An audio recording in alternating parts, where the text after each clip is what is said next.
What up, y'all? So this is going to be video number 2 on 9's for 9 with the Tacoma. I'm actually out here because I was watching the Tacoma's big brother. Oh, I forgot this is on cinematic mode. Let's see. That's a Sequoia. Come back to me. And that's a white girl and a pit bull. But today, I'm going to pull the rear end out of the Tacoma, and I'll explain why. However, I wanted to make this video because I'm sure there's a lot of other people who ran into this problem, particularly with these Toyotas that have come out of the Northeast. So this one came originally from New York. I'm down in Central Florida right now. But these leaf springs and shackles, if you've ever dealt with rusted, roddy, shitty leaf springs and shackles, not fun, but I'll give you some tips. Check this out. Also, got one part in, another part in, so I will update the budget here in just a second when I go over that. So I am waiting on the transmission adapter to get here, but the manifold showed up. I don't know if this is E3 USA or EMU USA or whatever, but there's a dude here on the YouTubes, and he bought himself one of these. I want to say he's used them before, and it's just a cast manifold. It's cast for, obviously, the K series, right? And he talks about going in and cleaning up the runners and cleaning up the flashing and this and that. And I'm pretty sure either he has himself or a friend of his made a little over 500 wheel horsepower.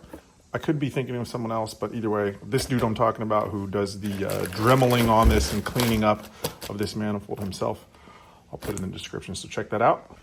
All right, so here's how this thing sits on here. Obviously, it is a cast log style manifold, T3 for the K series, obviously. And then the wastegate port is down here. This actually looks like a pretty quality piece for what it is. I'm really surprised with the quality. You know, obviously eBay shit used to get such a bad name back in the day, and some of it's rightfully so, and sometimes not. Like, this turbo here is super smooth. It's loose even because I was clocking it a little bit. A couple things I don't like. Gap right here. I don't mind the gap. Obviously, it's good to have some room right there, but I do not like the fact, so this is going to be the front of the engine. I do not like that the exhaust is going to have to come out this way.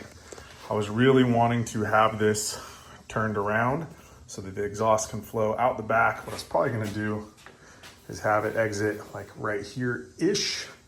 What I'm probably going to do now is, because it'll be sitting here, is just come straight up out of the hood, or maybe come out a little bit so I can have an O2 sensor in there properly, and then come up out of the hood. And then what I'm gonna do, so again, this is the front. This is going to come down in 90 off. What I'm gonna try to do, so the wastegate's there. Tie in the wastegate dump probably with the up pipe. So bring it up to the up pipe perhaps, or maybe just dump straight down, but the mount is gonna sit right here. So we'll see. I'll keep you guys updated on how this stuff's gonna go. But if I just 90 out of the turbo and out to right here, the intercooler's sitting right there. So that should work out perfectly. I'm not super concerned about that. Again, I wish that the compressor was forward facing, but it is what it is. Budget type shit that we'll have to make do with. So that's how that sits. Not mad at it at all, especially for $95. So that manifold was 95 bucks. Here's the updated balance on the 9's for 9. And now let me go over some things on this rear end and get this damn rear end out of here. Like I said, a lot of these trucks, particularly of this generation, so first generation Tacomas, Sequoias even, 4Runners, all of the early first generation years. So what is that, 96 to 2004, 2005, and a little bit later, all had frame rust issues, particularly if they're in the Northeast. This one was kind of roddy, kind of rusty. I've been cleaning it up, but we're gonna pull the rear end out of here because ordering CalTracs. So if I'm gonna put CalTracs on it, I have to replace the front bushing with the CalTracs bushing anyway on the leaf springs. So I may pull the leaf springs, I may as well pull the leaf springs out of here, do this right, get everything cleaned up, and show you some of the places on this frame that are sketchy, to say the least. So here's the first thing that I want to show you before I start pulling the rear end out of here. So if you look, this is the upper shock mount for the driver's side. So the shock mounts to the bottom spring plate right there, or whatever, retaining plate, right, that's on the U-bolts. And then it mounts to right here. And this actually looks really good. I've sanded this, painted this. This all looks really good. I don't think we're gonna have any issues here. I am going to relocate my shocks and put some Viking shocks back here, but that's after this thing gets to the track. So I'm gonna run it on the stock suspension. I actually got stock replacement shocks up there too. Gonna run on the stock suspension for now. Look at this though. So driver's side, no rot, nice and strong. There's no rust anywhere. The welds all look good. And then passenger side, fucking rotted out. So what I would imagine happened is we probably got some salt and water stuck back up in here and shit started getting built up. And look at how fucking thrashed this thing is. I mean, it's to the point where it pushed all the way through. So what I'm gonna do, so I've load tested this in my own way, if you will. Put some stuff on it and saw if I could bend it. And it's actually pretty strong. So what this is, the buildup right here is essentially frame support. And so as you can see, it rotted through the frame right there. So what I'm gonna do, I'm gonna pull these tires off in just a second. I'll explain what I'm gonna do to patch this up. This is actually really strong. So it's not this, it's not the shock mount that's an issue. So this mounts directly to the chassis like that. Good to go, no issues there. That'll hold, I'm not stressing on there. There's not a ton of pressure on that anyway, but obviously we're gonna have to do something about this frame. So I grew up around demolition derby cars and we patch frames and get lots of old shitty rusty cars and have to fix them and actually patch frames to make the frame stronger, but patch frames. But I'll talk about that in a second. All right, so I got the axle, started to pull down, bolts off with its hardware. That was really easy, good stuff. Those weren't rusted on. I broke these loose. I haven't loosened them all the way up and see if the bolt and or pin will slide out yet. I'll look at that in just a minute, but I wanted to come over here. This damn washer is gonna make a bunch of noise, but I want to come over here and show you this. So this front eye, if you can see, the bolt is still in there. And if you can see the color of that debris here, I had to bust out the torch, which is never a fucking fun time, and a sledgehammer, never a fun time either. So I broke this one loose and it's having the same issue already. I can tell by putting the breaker bar on there. Let's see, like that angle. If you look right there, you can see, you see how the socket is also turning the bushing. So that means that the bushing, the metal sleeve is frozen onto the bolt, rusted onto the bolt, whatever. So I think instead of wasting time doing that, I have to press that front bushing out anyway to put the CalTracs on there. I think I'm just gonna cut it. I'll show you how I did that. It's obviously, if you've ever done this before, it's super easy. If not, I'll show you so that you know. So if you ever have any of these shackle bolts get stuck, you may end up having to do that. It may save you some time. Also, if a bolt is so rusted that the sleeve is frozen to it, a lot of times what happens is those metals start to bond together. You'll pull the bolt out and the bolt is like really thin in the center. I would always use a new bolt anyway. You don't want to get to a point where, let's say you're putting CalTracs or a new shackle or something like that, you go to torque it down, and because the tensile strength of that bolt has been eaten away by the rust, that it snaps on you, and then you have to do the job again or put a new piece of hardware in there, or, heaven forbid, you're driving down the road or racing your vehicle or drifting your vehicle or whatever, you're over fucking underlanding your vehicle, whatever you're into, and that piece of hardware snaps on you out on the trail, at the racetrack, at the drift track, whatever, and you have a catastrophic failure. If one of these front leaf springs comes off while you're doing something under load, you have a bad fucking day. So yeah, let me show you how to cut this off. All right, so you're gonna grab your cutoff wheel, and what you're gonna do is you're gonna come right on the inside of this as close as you can. Obviously, try not to eat into this bracket too much, but what you're gonna do is you're essentially cutting the head of the bolt off, and you're doing the same thing on this other side. You're cutting the bolt piece itself. Then this is going to drop down anyway. So if you're doing CalTracs, or you want to replace this front bushing anyhow, that's perfectly fine. And again, if your bolts are so rusted and seized in there that you have to take this crazy measure to get them out, it's best just to replace them. I didn't cause any damage to this one. You see, I cut this one off. There's maybe one tiny little mark there from cutting it off. And I don't think there was any on this one. So nice and clean. Just be careful, there's no reason to rush this.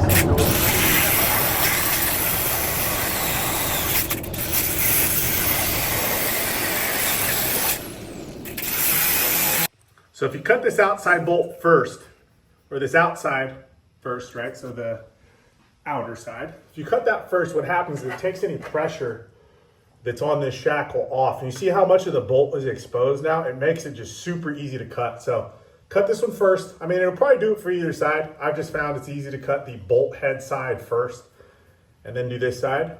And this thing will drop right out of here. Here we go.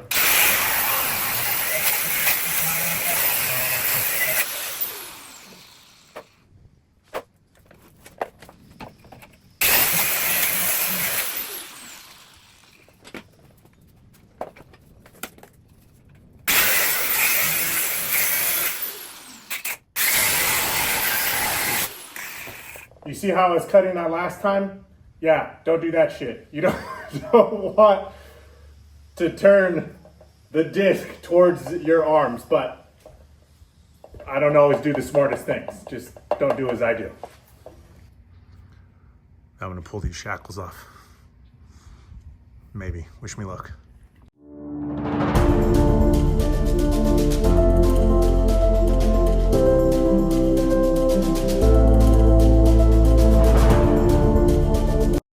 Well, I'm glad I'm making this video because these are fucking horrible. So the nuts on the rear shackles came off really easy, but the shackles themselves are straight up stuck. So I've been beating on these things, heating these things up, and they are fucking stuck.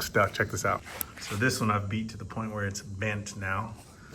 Gonna replace these, didn't want to, but I'll have to now. They're bent, I don't wanna put shitty ones back in there. You can see it's starting to come out a little bit. But I put that nut on there, beat the fuck out of that nut on there. Super seasoned in there. Here's the crazy thing. This fucker slid right off of there. This shit was not seized at all. And in fact, it looks like at some point, someone replaced these shackles, or what happened is someone replaced that bushing, because that bushing looks kind of newer, right? Might be an energy bushing or something. Someone replaced this and put some grease or anti-seize on here, and didn't do that here, because look at the difference in the bolt, right? And it's the same shackle because this is one piece. These are one piece. So I'm gonna try to beat this fucker out of here. See how this goes.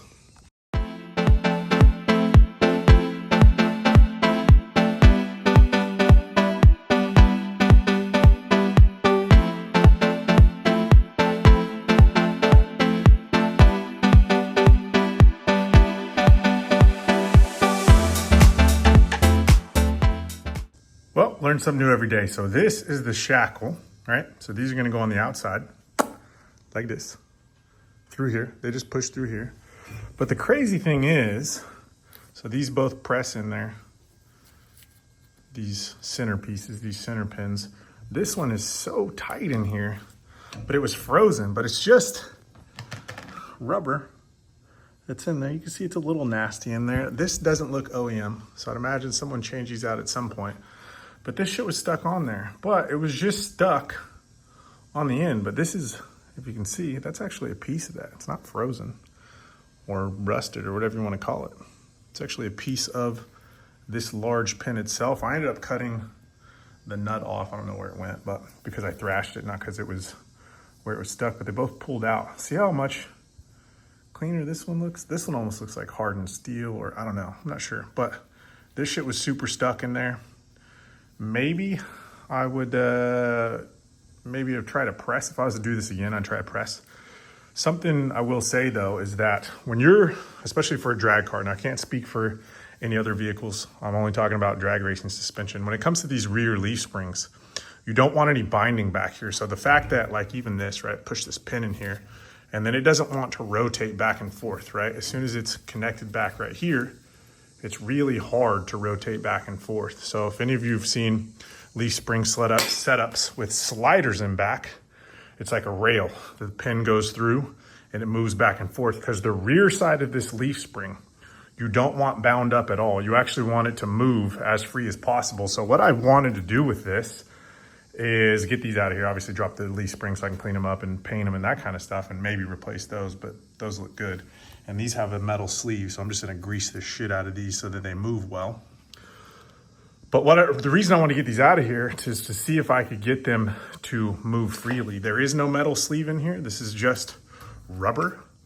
So maybe that's part of the reason it was so, I mean, obviously the rubber is only going to be such a press. I could probably press that back in there by hand if I wanted to. But either way, it was pretty crazy. It was fucking wild to get out of there. So no fun. Not looking forward to doing that one either.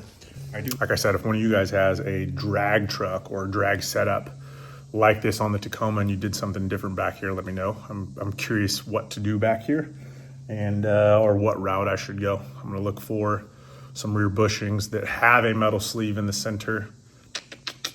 I just don't know how it's gonna work with this shackle. We'll see, I'll figure it out. So these shackles have become a way more pain in the ass than I assume, but I think I found a decent way. Obviously, I'm sure there's a bunch of ways to get these out of here better. Hopefully one of you has done this before and is gonna be like, yeah, bro, you should have done this, because I'd greatly appreciate that, so I know for the future. What I'm thinking about doing now is putting bearings where those bushings are with a bolt through it so that they easily move, because you know what I was talking about a second ago with drag cars, you want the leaf spring to be able to move freely in the back. You want no binding whatsoever, and this shit is way too bound up. What I'm doing is just going back and forth, so rotating it this way, and it's pulling it out every time. It's coming out about 1/4 of an inch. It's getting easier to rotate. I don't know if you can see from that far away, but the pin's starting to come out a bit easier. Nope, not yet. It does look like any moment now. Oh, I should just pop out.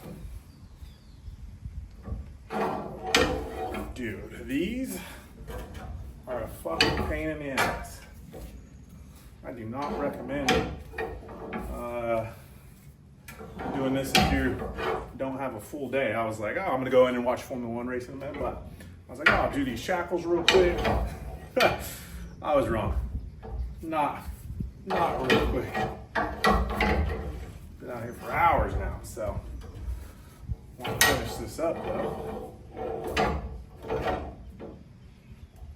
That's the other thing, they're splined on this one side. Damn, that shit's fucking super tough to get out of here.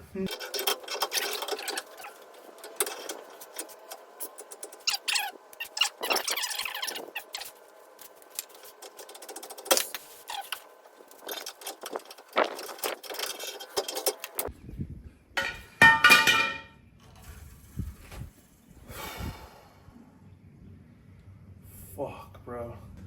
Again, that shit is fucking crazy how tight that is in there. It's just rubber holding it in there. Nuts. I've never seen a rubber bushing hold on to pin, shaft, bolt, whatever you want to call that. Fucking crazy. Well, that was a pain in the ass, but got both of the shackles off of there. The rear end is just floating. On the next video, I'll pull it out, do some more work to that. I want to open this up and check it out. I haven't opened it up. Obviously just took the individual's word who I purchased it from, which we know how that goes sometimes. However, it is what it is. If you're gonna do risky shit and get a good deal, take a risk sometimes, so it's all good. 373 LSD, I want to check it out though. We'll open that together and have a look at that together. The tubes are cut kind of shitty. I don't know why. Maybe they were using a different backspace wheel on this, because on these trucks, I don't think the Sport Track rear end, which is what this is, it's got disc brakes and shit, needs to be shortened, but is what it is. The diff though is definitely centered, so maybe that's why they did it. I like to open it up, have a look regardless. It spins freely, both wheels spin at the same time, so good to go there. And I'll see you in the next video. Later.